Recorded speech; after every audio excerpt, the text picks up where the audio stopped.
I've played guitar for almost 13 years, and in that time I've become a better, more confident guitar player than I ever thought possible. That said, I feel the same way you probably do. I look at some of these other guitar players and I'm like, how? Just how?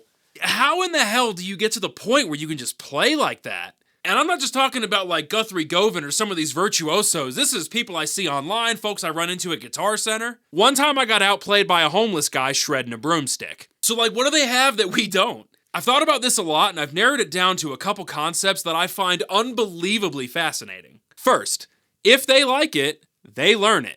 A lot of us get lost in the sauce early on with a bunch of theory, or we like lock ourselves into specific genres. We get kind of overwhelmed and then we just resolve to like the dad lawyer blues rock A minor pentatonic vibe while our 401ks skyrocket. Just kidding, I don't have a 401k. I run my life on Red Bull and debt. But while all of us are flimmy flamming with that, some of these cats are just like, well, I like this song, so I'm gonna learn this song. Oh, this song's too hard, so I'm gonna go learn these other songs and then come back to this song later. And then through the power of like osmosis and just having fun, they get so good because they learn the theory through application. This in turn gives them like a sense of timing and how songs work. The scales, the chord shapes, arpeggios, etc. It's probably how you wind up with all these cats that can't really articulate how they're doing what they're doing. It's just they've done it forever, and so it just kind of happens under their fingers all willy-nilly. And the most embarrassing part for people like us is they got that way in the funnest, most stress-free way possible. And why is that embarrassing? Because they can literally play all of us under the table without being able to tell you how they're doing it.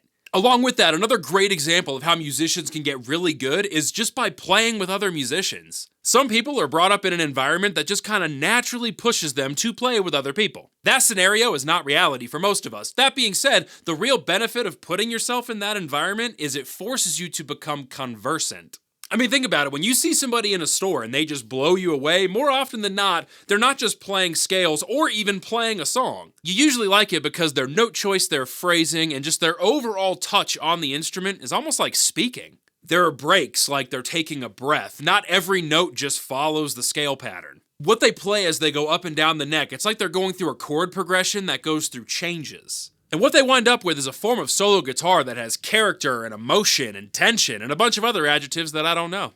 And as much as you want to say that we can do that just by playing scales, calm down, nerd. You're not just lying to me, you're lying to yourself, okay? If we could all figure out a way to view the fretboard as a way to communicate as opposed to just a collection of like chords and shapes and shit, I think Guitar Center would sound like a room full of nerds having fun as opposed to Come As You Are, Stairway, and 5th fret tuning with the volume jacked way up. Side note, if you tune your guitar with the volume all the way up, just know people have wished harm upon you. One more concept that I think is amazing is there are some people that just love learning and playing guitar more than others. Learning songs, learning theory, jamming, writing, practicing, drinking Fresca. They love literally every aspect of music. Everything you need to become a complete musician, they practice it and nurture that process every single day. See, most of us play music and practice magic tricks. We play guitar and run a D&D campaign. We play guitar and run an OnlyFans account. The people that just play music and love everything about it, they will smoke us like a roach, bro, 7 days a week. They may lack some social skills, they may not really be into sports, they may be kind of a loner in general.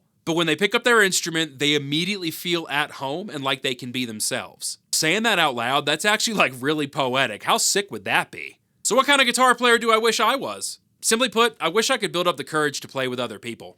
I can write and do solos all day long, but the minute you ask me to go on stage with other people and play like a rhythm part, I implode harder than an Ocean Gate submarine with a PlayStation controller. And I wish I could stop thinking in root notes and scale patterns. I get into some really dope solo sections sometimes, makes me sound better than I actually am, kind of a fugazi. All it really is knowing where most of the notes are on the neck and the scales that connect them all. It can look pretty convincing sometimes, but it's really just 13 years of repetition combined with some lucky moments in my basement. And I'm married, so lucky moments in my basement don't happen very often, right? Am I right, fellas? Nah!